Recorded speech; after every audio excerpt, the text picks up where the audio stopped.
The Great Hall of the Galactic Council stretched out like a vast ocean of voices and colors. Representatives from 63 different worlds sat in their designated sections, each area designed for their specific needs. The Kalari delegation floated in their water-filled chambers, their tentacles moving in slow patterns as they discussed trade agreements. The Zephyrians perched on their tall metal stands, their crystal bodies catching the light and throwing rainbow patterns across the walls. In the center of it all, the massive holographic display showed star charts and shipping routes that connected thousands of worlds. Ambassador Chen Wei-Ming walked slowly down the central aisle. Her simple black diplomatic suit looked plain compared to the elaborate clothing and natural forms of the other delegates. She carried only a small data pad in her hands. Behind her, the other human representatives followed in a single line. There were 12 of them in total, representing Earth and the 47 human colonies scattered across the galaxy. The normal chatter of the assembly continued as Chen reached the central podium. Many delegates were still discussing the morning's agenda items about mining rights in the outer spiral. Others were reviewing trade contracts or arguing about border disputes. Few paid attention to the small human woman standing at the speaker's platform. Chen placed her datapad on the podium's interface. The device connected with a soft beep, and suddenly the giant holographic display changed. Where star charts had been moments before, now there was a simple document with official seals from every human world. The talking stopped.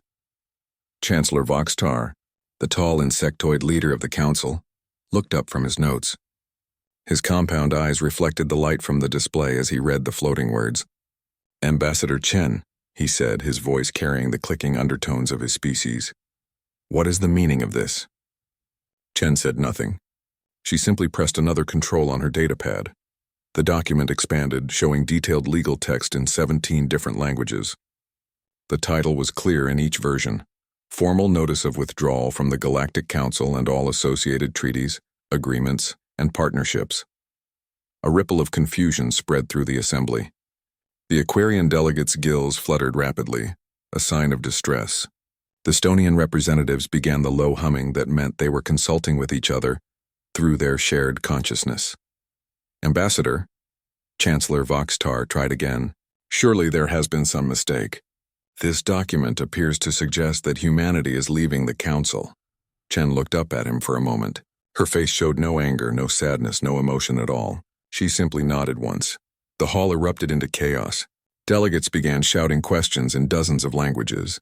The Kalari were slapping their tentacles against their chamber walls, creating loud splashing sounds. The Zephyrians' crystals were glowing brighter with agitation.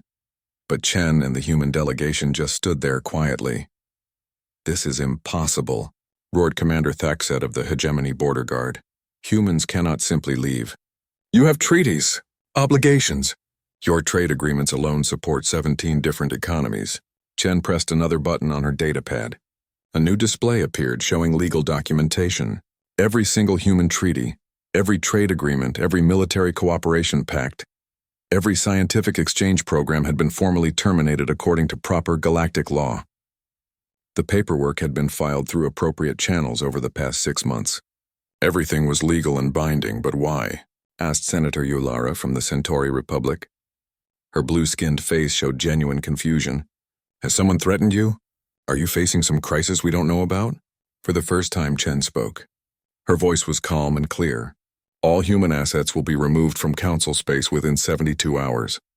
Any non-human personnel currently in human territories will be safely transported to neutral stations if they wish to leave." "That's not an answer," shouted the Kalari representative. "We demand an explanation." Chen looked around the assembly hall one more time. Her gaze lingered for a moment on the delegates she had worked with for the past 8 years. Some of these beings she had considered friends. Others had been difficult partners, but partners nonetheless. "There is nothing more to discuss," she said quietly. The human delegation turned and began walking toward the exit. Their footsteps echoed in the suddenly quiet hall. No one tried to stop them. The other delegates seemed too shocked to move.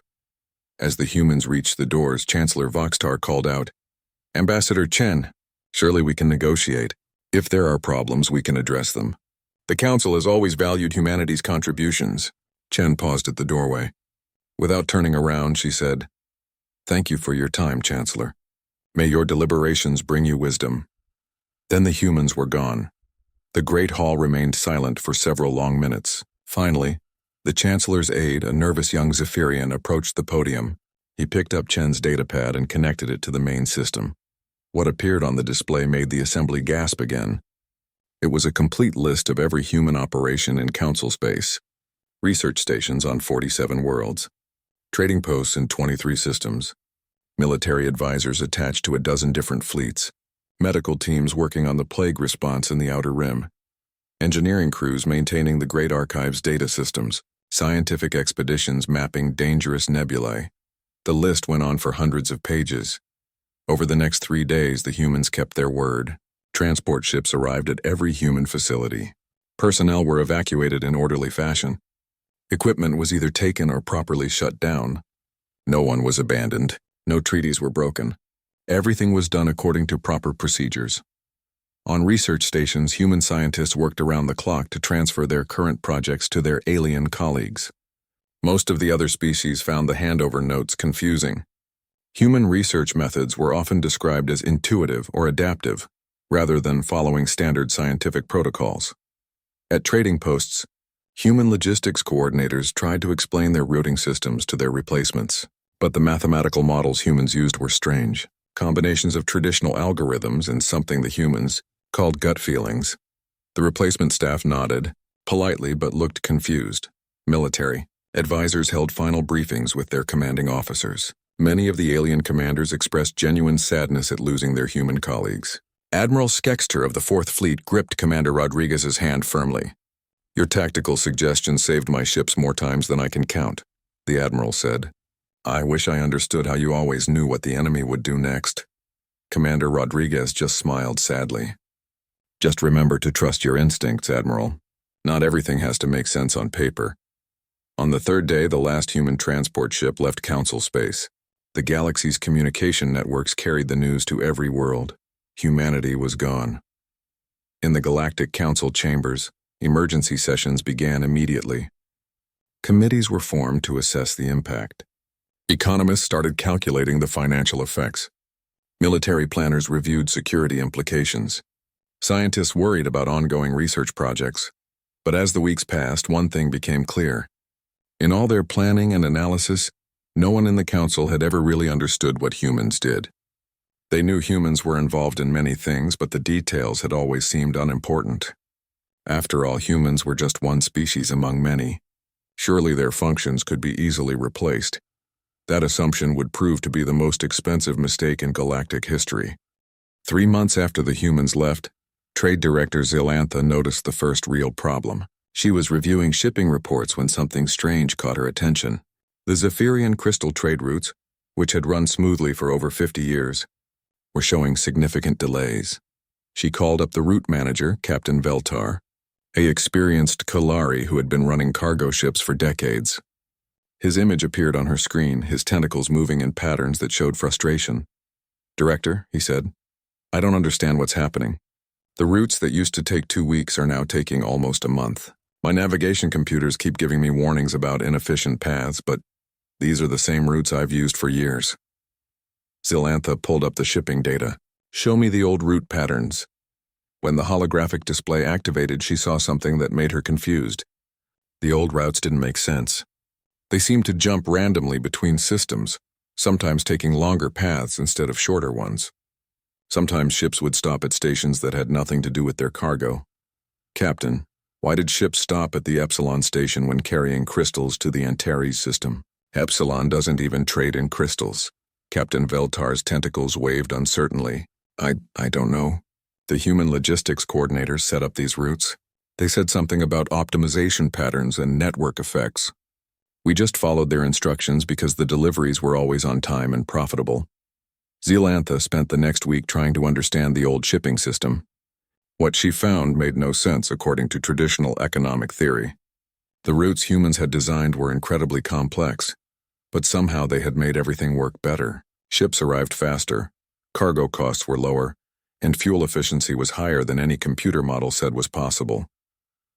But now, with the humans gone, no one understood how to maintain the system. The best computer programs could only create simple point-to-point routes. These worked, but they were slower and more expensive. The same problems were appearing everywhere. On the mining world of Kepler-7, the automatic extraction system started failing. Engineer Thoxel from the Stonian Collective stood in front of a massive drilling machine that had worked perfectly for 8 years. Now it was making strange noises and producing half the normal output. The maintenance records show that human technician Sarah Chen performed something called intuitive adjustments every 6 months. Thoxel reported to his supervisor, but there are no details about what these adjustments actually were. The machine's operating manual, written by the original Aquarian manufacturers, contained no information about these modifications. When they tried to contact the manufacturer, they learned that the company had stopped making these machines 5 years ago. The only ones still working were the ones that humans had been maintaining. In the medical facilities on Nexus Prime, Dr. Kexavara was having similar problems. She was one of the best doctors in the galaxy, with degrees from 7 different worlds, but she couldn't figure out why the emergency medical systems were failing. The humans made changes to our protocols, she explained to her staff. They said our response times were too slow, so they created what they called triage shortcuts. But their notes don't explain the logic behind their decisions. The shortcuts had worked amazingly well. When emergencies happened, human medical coordinators could somehow decide which patients needed attention first, even when the computer system set different priorities. Death rates had dropped by 40% since the humans started helping. Now, without the humans, they were back to following standard medical protocols. The computer systems worked fine, but they were slower. Patients who might have been saved were dying while waiting for proper diagnostic procedures. The worst problems were at the Great Archive, Archivist Prime. Nexanda had managed the galaxy's central knowledge repository for over 30 years. The archive contained the collected knowledge of every council species, stored in quantum databases that could be accessed from anywhere in the galaxy. It was considered one of the greatest achievements of galactic civilization. But 3 months after the humans left, the archive started having problems. It began with small glitches. Nexanda explained to the emergency committee that Chancellor Voxtar had assembled. Random data requests were taking longer to process. Some files became temporarily inaccessible.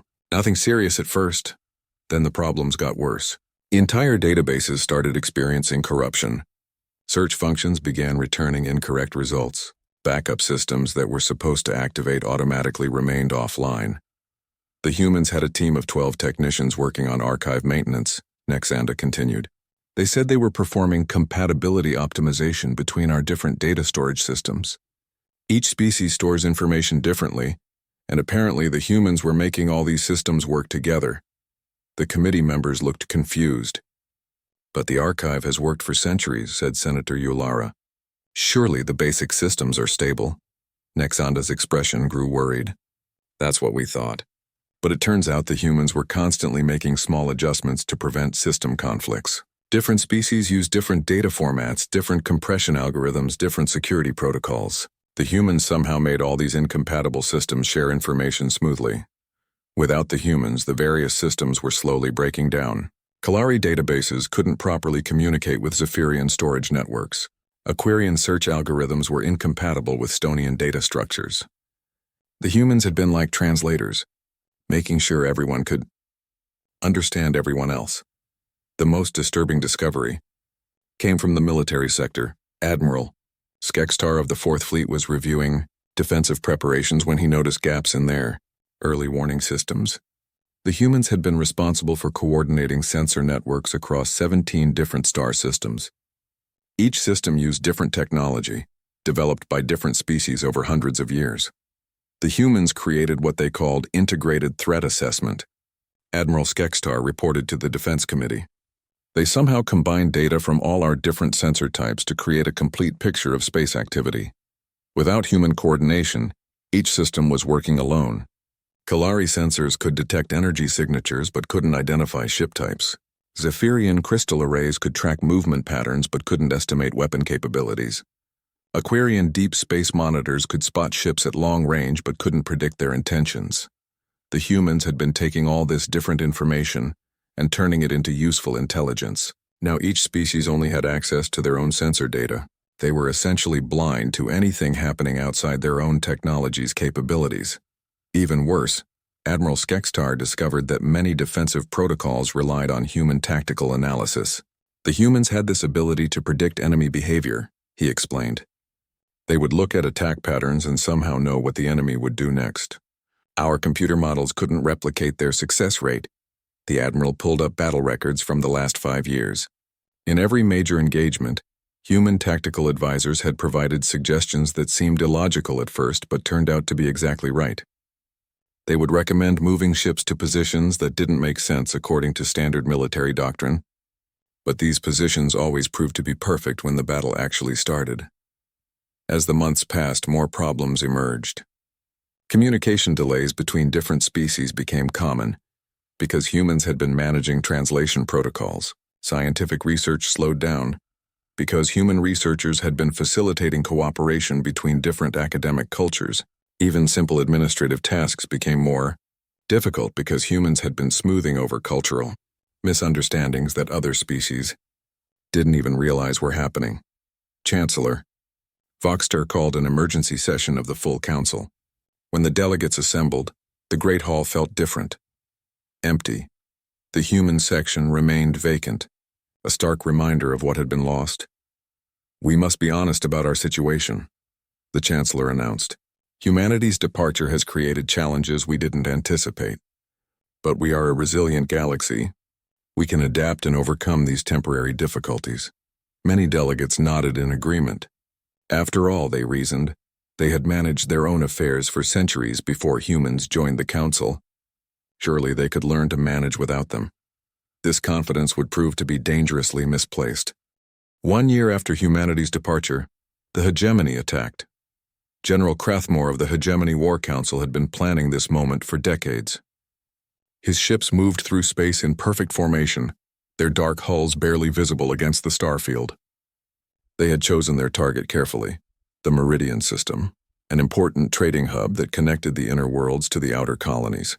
The attack came without warning. 30 hegemony battleships dropped out of hyperspace and immediately began targeting civilian stations. Within hours, 3 orbital facilities were destroyed and thousands of people were dead or missing. Admiral Skextar received the emergency alert while reviewing supply reports. His first instinct was to contact the human tactical advisor, who had helped plan defensive strategies for this exact scenario. Then he remembered, there was no human advisor anymore. He called an emergency meeting of the Defense Committee. When the senior officers assembled, they faced a problem they hadn't dealt with in years. A major military crisis without human assistance. "Show me the attack patterns," Admiral Skextar ordered. The tactical display showed the hegemony fleet's movements. To the non-human officers, it looked like a standard assault formation. Fast ships hitting multiple targets to cause maximum damage before retreating. But something felt wrong. Admiral Skextar had fought the hegemony before, and this didn't match their usual style. "This seems too simple," he said. "General Krathmore is more clever than this." Commander Dex Allen from the Aquarian Navy agreed. "It could be a distraction. Maybe the real target is somewhere else."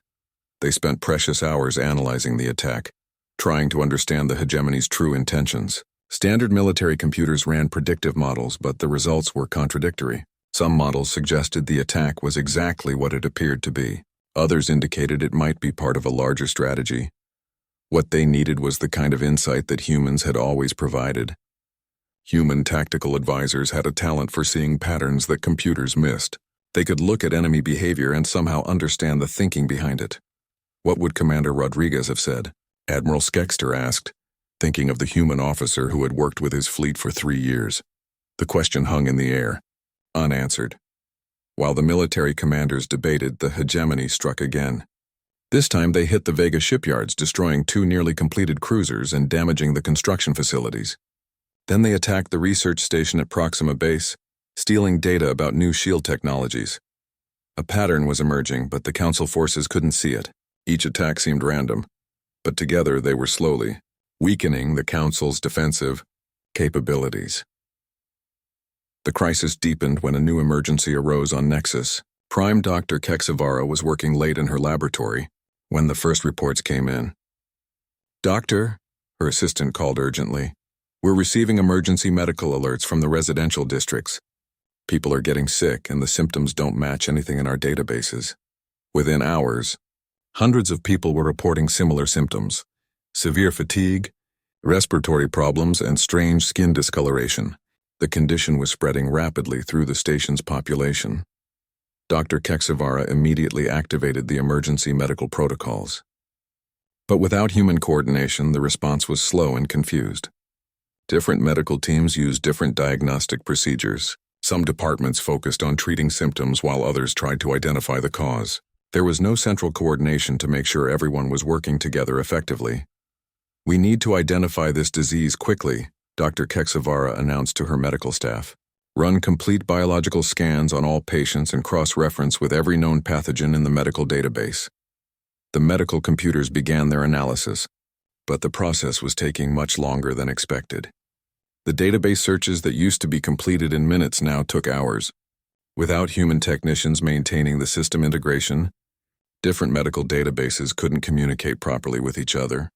Even worse, Dr. Keksavara realized that some of the most effective treatment protocols had been developed by human medical researchers. These treatments used combinations of drugs and procedures that human doctors had discovered through what they called creative medicine. The approaches didn't always follow standard medical theory, but they worked. The problem was that human medical research was difficult for other species to understand. Human doctors seemed to make intuitive leaps that their colleagues couldn't follow. They would try treatments that didn't make sense according to established medical knowledge. But somehow these treatments often succeeded. Now facing an unknown disease, the medical teams had only standard procedures to rely on. These procedures were good, but they were slower and less flexible than the approaches humans had developed. As the disease spread, Dr. Keksavara made a disturbing discovery. The pathogen was similar to one that had appeared 5 years earlier on a mining colony in the Outer Rim. Human medical teams had developed a successful treatment for that outbreak, but their research notes were incomplete. The humans documented their basic procedures, Dr. Keksavara explained to the Medical Emergency Committee, but they didn't explain their reasoning. They wrote things like adjusted dosage based on patient response and modified treatment protocol for optimal results. But they didn't specify how they made these decisions. The committee members looked confused. "Surely their decisions were based on scientific analysis," said Dr. Yekstar from the Kalari Medical Institute. "That's what we thought," Dr. Keksavara replied. "But when we try to replicate their results using standard scientific methods, we can't achieve the same success rates. The humans seem to be using some kind of medical intuition that we don't understand." While the medical crisis unfolded, the galaxy's economic problems were getting worse. Trade Director Zil Antha stood in the Central Commerce Center, surrounded by displays showing shipping delays, route failures, and supply shortages. The economic networks that had functioned smoothly for decades were breaking down. "The Antares system is reporting critical shortages of medical supplies," her assistant reported. "The shipment from the Kalari factories was delayed because the transport couldn't navigate the asteroid field in the Rigel system." Zil Antha frowned. "That route has been used safely for years. What's the problem?" "The navigation computers say the route is too dangerous. But according to shipping records, human pilots use that route regularly without problems." This was becoming a common issue. Routes that humans had used successfully were now considered too risky by standard navigation systems.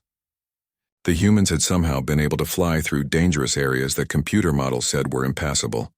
Without human pilots and coordinators, shipping companies were forced to use longer, safer routes. This meant longer delivery times and higher costs. Some remote colonies were having trouble getting basic supplies. Even worse, the complex trade networks that humans had designed were completely breaking down. The system had been incredibly efficient, but it depended on careful timing and coordination. Without human management, the whole network was collapsing into chaos. "We're seeing cascade failures throughout the economic system," Zil Antha reported to the Economic Council. "Supply chains that used to support multiple systems are now barely functional. Trading posts that were profitable are now operating at losses. Some colonies are considering leaving the galactic economy entirely." The council members listened with growing concern. They had always assumed that economic systems were simple matters of supply and demand. The humans had made trade more efficient. But surely the basic principles would still work without them. They were discovering that reality was more complicated than their theories suggested. As the various crises deepened, Chancellor Voxtar called another emergency session, but this time the Great Hall was not as full as usual. Several delegations were dealing with their own problems and couldn't attend. Others were questioning whether the Council was still capable of handling galactic affairs. "We face multiple challenges," the Chancellor announced, "but we must remember that we are strong. The galaxy survived for millions of years before humans arrived. We can survive their departure." But privately, many delegates were beginning to doubt this confidence. The problems they were facing weren't just inconveniences. They were fundamental breakdowns in systems that everyone had taken for granted. In the military sector, Admiral Skextar was discovering that the hegemony's attacks were more coordinated than anyone had realized. The enemy was targeting specific weaknesses in the Council's defensive networks, weaknesses that became apparent only after human coordination was removed. They knew, Admiral Skextar told his senior staff. General Krathmore knew that losing the humans would make us vulnerable. This whole campaign was planned around our reduced capabilities. The implications were terrifying. If the hegemony had been preparing for humanity's departure, what else did they know? How many other enemies were waiting for the right moment to strike? As the year progressed, it became clear that the galaxy was facing not just temporary adjustments but fundamental changes. Systems that had worked for decades were failing. Networks that had seemed stable were collapsing. The careful balance that had maintained galactic civilization was breaking. 2 years after humanity's departure, Chancellor Voxtar made a decision that would have been unthinkable just months earlier. He was going to personally lead a diplomatic mission to human space, something no council leader had ever done before. The galaxy was dying around them. The hegemony now controlled 18 star systems, their advance seemingly unstoppable without human tactical coordination. The plague that had started on Nexus Prime had spread to 6 other worlds with no cure in sight. Trade networks had collapsed so completely that some colonies were facing starvation. The Great Archive had suffered 3 major system failures, losing irreplaceable knowledge from dozens of civilizations. "This is madness," argued Senator Ulara during the emergency session. "We don't even know if the humans will agree to see us." They made their position clear when they left. Chancellor Voxtar's compound eyes reflected the dim lighting of the council chamber. Half the seats were empty now, as many delegations were too busy dealing with crises at home to attend meetings. "We have no choice," he replied. "If we don't act soon, there may be no council left to save." The mission consisted of 3 ships carrying the most senior diplomats from 12 different species. As they traveled toward the coordinates of New Terra, the primary human colony world, they passed through systems that showed the galaxy's decline. Abandoned trading posts drifted in space like metal graveyards. Communication beacons had gone dark, leaving vast regions isolated from galactic civilization. Military patrols were fewer and farther apart, unable to cover the same territory they once protected with ease. "Look at this," said Captain Nextor, the Aquarian pilot of the lead ship. He pointed to his sensor readings. "The shipping lanes are almost empty. 3 years ago, this route would have been crowded with cargo vessels. The journey to human space took them through regions that the Council had never bothered to explore thoroughly. These were areas considered too remote or too dangerous for standard operations. But as they traveled deeper into what had once been humanity's territory, they began to see something unexpected. New space stations appeared on their sensors. These weren't the familiar designs of Council architecture. They were something different, sleeker and more efficient than anything the diplomats had seen before. Energy readings showed advanced technology, but the signatures were unlike anything in the Council's databases. "Those stations are massive," observed Dr. Kexvara, who had joined the mission hoping to learn about human medical advances, "and they're generating more power than should be possible with known technology." When they finally reached the outer boundary of New Terra's system, they were intercepted by a patrol of human ships. But these weren't the vessels the Council remembered. The new human ships were larger, faster, and equipped with weapons and shields that seemed decades ahead of Council technology. "Unknown vessels," came a calm voice over the communication channel. "You are entering human territory. Please state your business." Chancellor Voxtar activated the diplomatic frequency. "This is Chancellor Voxtar of the Galactic Council. We request permission to meet with your leadership regarding matters of mutual importance. There was a long pause. Finally, the voice responded. Stand by for escort to New Terra. Please follow the designated course exactly. Any deviation will be considered hostile. As they approached New Terra, the council delegation was amazed by what they saw. The planet was surrounded by orbital installations that dwarfed anything in council space. Massive shipyards were constructing vessels of entirely new designs. Agricultural stations hung in space like green jewels, clearly producing food on a scale that could feed billions. But most impressive were the cities, where the council remembered small human settlements. Now there were gleaming metropolises that stretched across continents. Transportation networks moved people and goods with incredible efficiency. The entire planet hummed with activity and progress. How is this possible? Whispered Senator Yulara. When they left, the human colonies were barely self-sufficient. They were escorted to the planetary capital, a city that rose from the surface like a mountain of glass and metal. Their ships landed at a spaceport that was busier than the largest facilities in council space. Humans moved everywhere with purpose and confidence. But there were also other beings the council delegates didn't recognize. Their escort was a woman who introduced herself as Director Sarah Park, formerly of the Human Diplomatic Corps. She was older than when the council had last seen her, but she carried herself with new authority.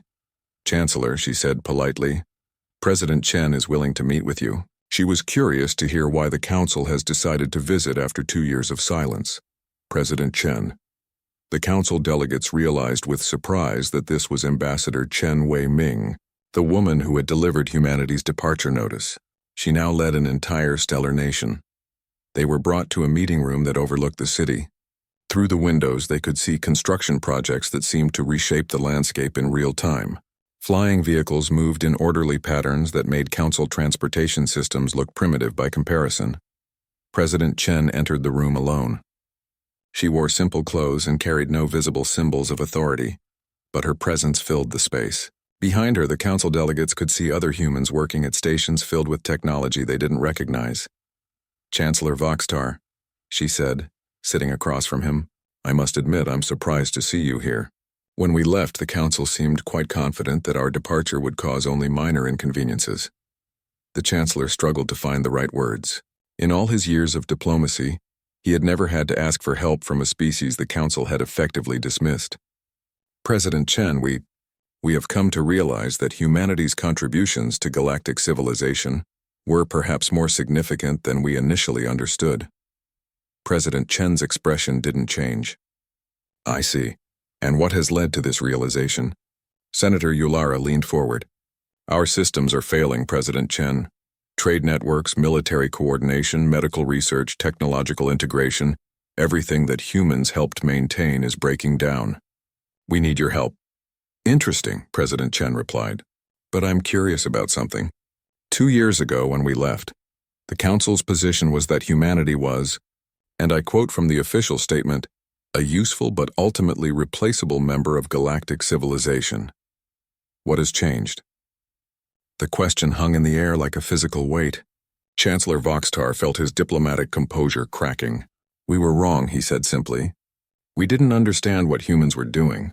We thought it was simple, but it was actually incredibly complex. We took your contributions for granted. President Chen nodded slowly. That's an honest answer, Chancellor. But you should know that we weren't surprised by the Council's attitude. We had been preparing for this possibility for quite some time. Dr. Keksavara spoke up urgently.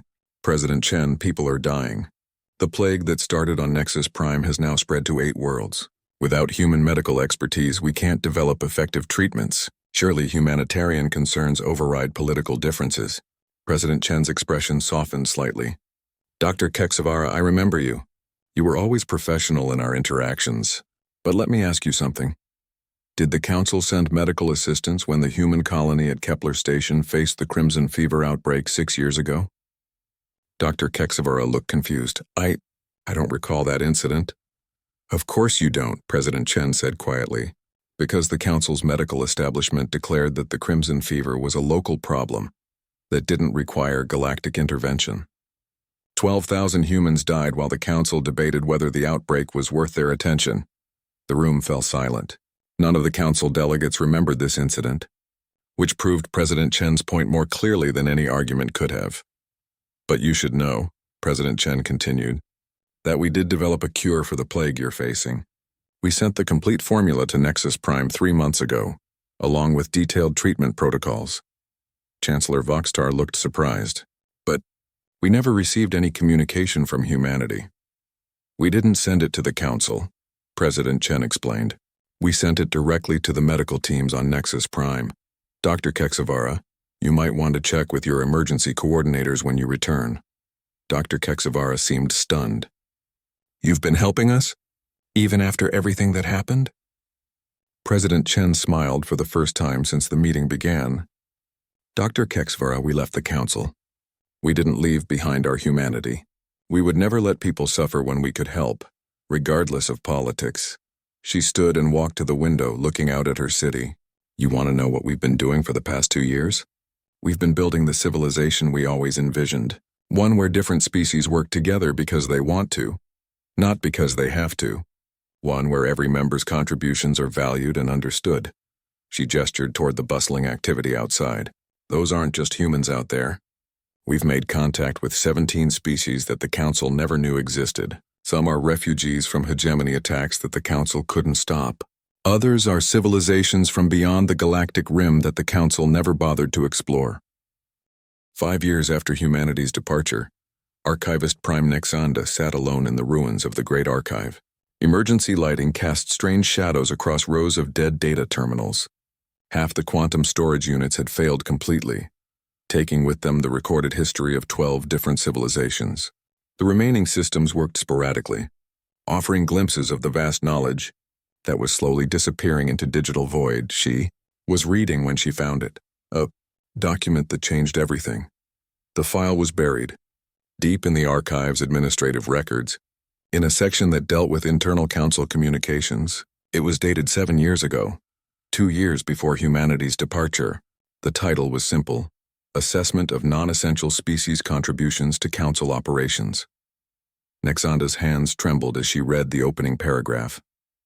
This committee has conducted a comprehensive review of the contributions made by species deemed non-essential to core council functions. Primary focus has been placed on humanity, whose influence in galactic affairs has grown beyond their relative importance to council objectives. The document continued for hundreds of pages. It was a detailed analysis of human involvement in every aspect of galactic civilization, written by a committee of representatives from the Council's most advanced species.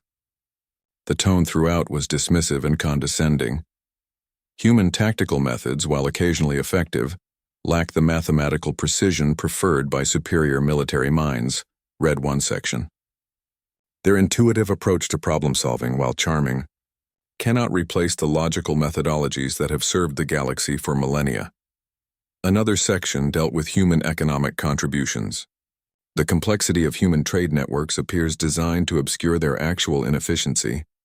A properly designed system using advanced algorithmic principles could easily replace their primitive coordination methods. But the most damaging section came near the end. Recommendation: begin gradual transition of human responsibilities to more capable species. This process should be implemented slowly to avoid disruption, with the ultimate goal of returning humanity to a more appropriate role as a minor participant in galactic affairs. The document was signed by representatives from every major council species. At the bottom was a distribution list showing that copies had been sent to all department heads, military commanders, and economic coordinators. Nexanda felt sick as she realized what this meant. The humans hadn't left suddenly at all. They had discovered this document and spent 3 years quietly preparing for their departure. They had known exactly what the council thought of them.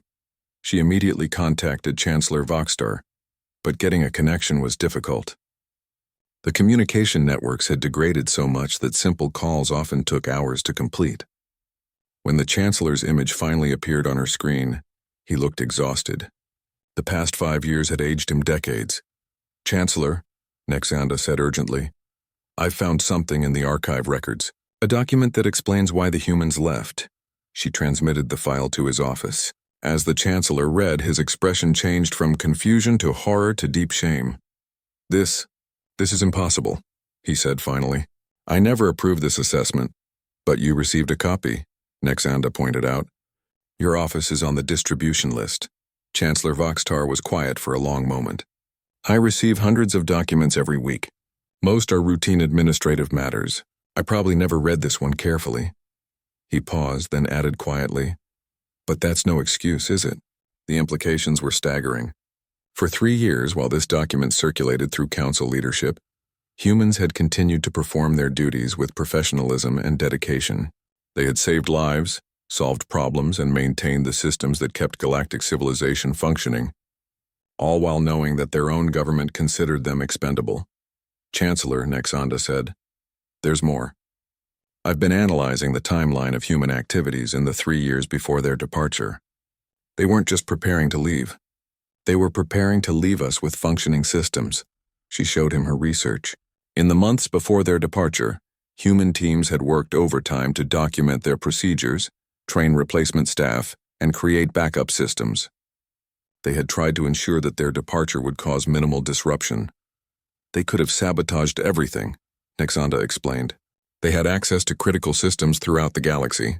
Instead, they spent 3 years trying to make sure we would be okay without them.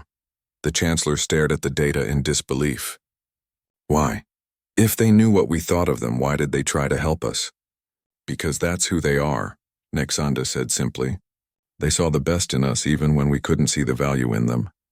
This discovery came at the worst possible time. The galaxy was in complete chaos. The hegemony now controlled almost a third of Council space, their advance unstoppable without effective military coordination. The plague had spread to 23 worlds, killing millions despite the human-developed cure that Pride had prevented the Council from properly implementing. Economic collapse had left entire star systems isolated and struggling. Most devastating of all, the Council itself was dissolving. 15 species had formally withdrawn their membership, deciding that regional alliances offered better protection than the failing galactic government. 3 more species had been conquered by the hegemony. Others were negotiating separate peace deals or seeking protection from external powers.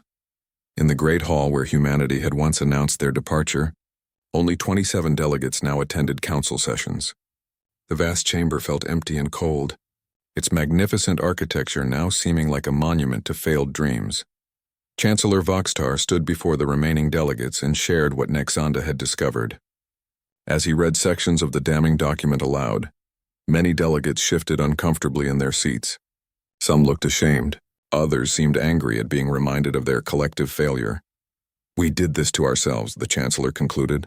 We drove away the one species that was holding our civilization together, and we did it because we were too arrogant to recognize what they were giving us. Senator Yulara, one of the few delegates who had supported the mission to human space, spoke up. What do we do now? Is there any way to repair the damage? The Chancellor looked around the mostly empty chamber. I don't know if we can repair it, but I think we owe it to the galaxy to try. He activated the communication system and sent a message to New Terra, requesting another meeting with President Chen. The reply came back within hours, but it wasn't what he expected. The message was from Director Sarah Park. President Chen is currently visiting the Andromeda Contact Zone, where we're negotiating first contact protocols with a new galactic civilization. She will be unavailable for the next 6 months. However, she asked me to inform you that humanity has established refugee processing centers at the edge of Council space. Any individuals or groups seeking asylum from the current conflicts are welcome to apply for relocation to human territory. The Chancellor read the message 3 times before its full meaning sank in. Humanity wasn't just refusing to help save the Council. They were actively preparing to rescue survivors from its collapse. They've given up on us completely, Senator Yulara said quietly, but the Chancellor was reading between the lines. No, he said slowly. Look at this phrase. Individuals or groups seeking asylum. They're not just talking about refugees from the war. They're offering shelter to anyone who wants to leave Council space. As the weeks passed, this interpretation proved correct. Ships began arriving at the human refugee centers carrying not just war refugees, but entire delegations from Council worlds. Scientists, doctors, engineers, teachers. The best minds from dozens of species were quietly emigrating to human space. The exodus accelerated when news spread about conditions in human territory. The refugees weren't being treated as second-class citizens or charity cases. They were being welcomed as potential citizens of a growing interstellar nation that valued competence and cooperation over political connections or species prestige. Dr. Keksavara was among the emigrants. She sent a final message to her colleagues in Council Space. The humans have offered me a position leading a multi-species medical research team. We're working on treatments for diseases that affect 17 different biology types. It's the kind of collaboration I always dreamed of, but the Council said was impossible. Trade Director Zilantha followed a month later. Her message was more blunt. The human economic model actually works.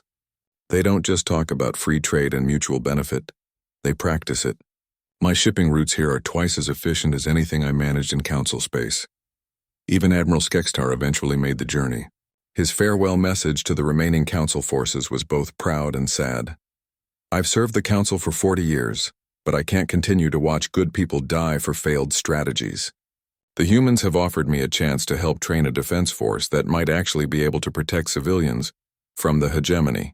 I owe it to my crews to accept. By the end of the 5th year, the Council controlled fewer than 30 star systems. The Great Hall, where galactic civilization had once been governed, now hosted meetings of desperate survivors trying to manage an increasingly hopeless situation.